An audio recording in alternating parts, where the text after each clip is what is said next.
Straight back to that scathing report from Banking Royal Commissioner Kenneth Hayne. We're joined now from Canberra by the Federal Treasurer, Josh Frydenberg. Treasurer, good morning to you. Good morning, Michael. Let's start with the NAB. Its Chairman, Ken Henry, Chief Executive Andrew Thorburn, excoriated by Kenneth Hayne in his report yesterday. The Commissioner saying both men essentially don't get it.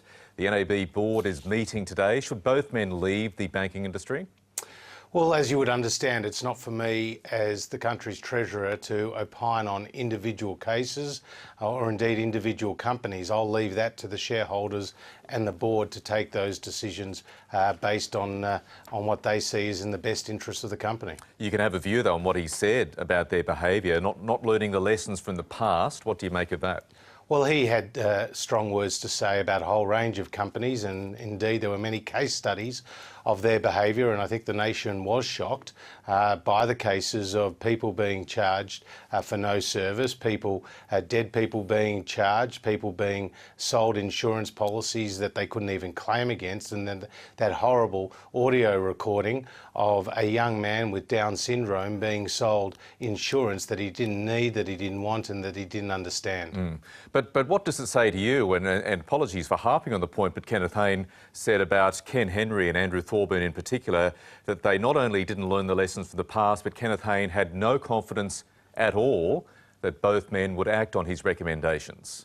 Look, again, I don't want to comment on individual cases, Michael, but it was a scathing assessment of the industry as a whole, its culture and its conduct. And the 76 recommendations give us a way forward to restore the public's trust in these vital financial institutions. The government's taking action on all 76 recommendations. I think they'll bring more accountability and transparency to the system. I think they'll make sure that our regulators are more effective, and they're certainly putting in place more consumer protections. Kenneth Hayne wasn't happy with those regulators accusing them of going way too softly on the banks for way too long. So, therefore, what confidence should Australians have, Josh Frydenberg, that the regulators will act on those recommendations, particularly their consideration of those possible criminal charges? Well, Commissioner Hayne did say yesterday that he has noticed an improved approach in the regulators' performance. They are making the changes that are necessary. We'll continue to maintain a watching brief, and we've accepted his recommendation for a new oversight body of both ASIC and APRA, but we've provided those regulators with added powers, as well as $170 million of added resources for them and for the other relevant agencies. We'll stop at nothing to ensure that these people and these regulators get the powers and the resources they need to do their job. But it is an approach that they need to take, which probably needs to be more leaning in to dealing with this conduct than we've seen previously. Kenneth Hayne says he wants a big shake-up to the way mortgage broking operates in this country, recommending both an end to trailing commissions and also an end to upfront fees often paid by the banks to the mortgage brokers. Will you accept both recommendations? Well, there were a series of recommendations around mortgage brokers that we've given a tick to. He wanted to establish a best interest duty, and we said, yes, we'll go through with that. He said he wanted to, as you just said, abolish trailing commissions, and we're going to do that. Upfront fees, will you ban those? Well, this is one of the more difficult issues because it goes to the heart of competition. And if you get rid of the mortgage broking business, essentially it will all move to the big banks. And we don't want to give a free kick to the big banks. And we saw both the Murray Inquiry and the Productivity Commission both say that there would be impacts on competition were you to change that model. So what we've said, let's put in place the best interest duty, and in 3 years' time, let's do a review to see what would be the implications of changing that fee model for mortgage brokers. But does that override Kenneth Hayne's concern, a very strongly stated concern about brokers being conflicted accepting those upfront fees from the bank?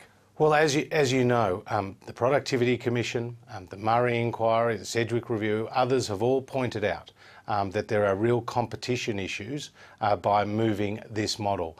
Mortgage brokers are around in every aspect of our community. There are more than 25,000 people employed in these small businesses. We want to ensure that small business, not big banks, get the advantage. Okay, a few other issues to emerge from this Commission's report. We do know the federal government opposed it for so long. Josh Frydenberg, deep in your heart, do you have any regrets about opposing so vigorously this Royal Commission in the first place? Look, I'm focused on the future, and yesterday we announced that we're taking action on all 76 recommendations. What matters to your viewers, Michael, and the people of Australia is that the trust is restored in our financial institutions, that they are held to account for misconduct, that the culture changes, and that's why we've taken action. And by the way, that's why we've introduced a number of other reforms which were endorsed by Commissioner Hayne, including the Banking Executive Accountability Regime and the compensation scheme that we have now announced yesterday too. No regrets? I'm focused on the future. And finally, given all the awful things we've heard about the banks, as you said yesterday in your media conference, they've lost the trust of Australians, will the Liberal Party stop accepting donations from the major banks? Oh, look, parties accept donations from a range of organisations who are legal institutions. But given everything we've heard about the banks, will the Liberal Party now stop accepting the hundreds of thousands of dollars you receive from the major banks? Well, Michael, it might be an inconvenient truth for you to know that the Labor Party receives hundreds of thousands of dollars from financial institutions. Yes, and Chris Bowen, the Shadow Treasurer, joins you shortly. I'm asking you again, will the Liberal Party stop accepting donations from the major banks? Look, firstly, I think our banks are vital institutions, and I think ensuring that they work to the interests of all Australians are important. And they should be allowed, like any other legal institutions in our community, to support political parties as long as the laws are adhered to of the day, as long as there is transparency. Those issues are ones for organisational wings, but don't think it's the Liberal Party that's receiving financial donations from the banks and not the Labor Party. Yes, but the Liberal Party can make a decision, and I'll ask the same question of Chris Bowen. You can make a decision not to accept those donations. Well, firstly, they're not my decisions, but secondly... You're the deputy leader of the party.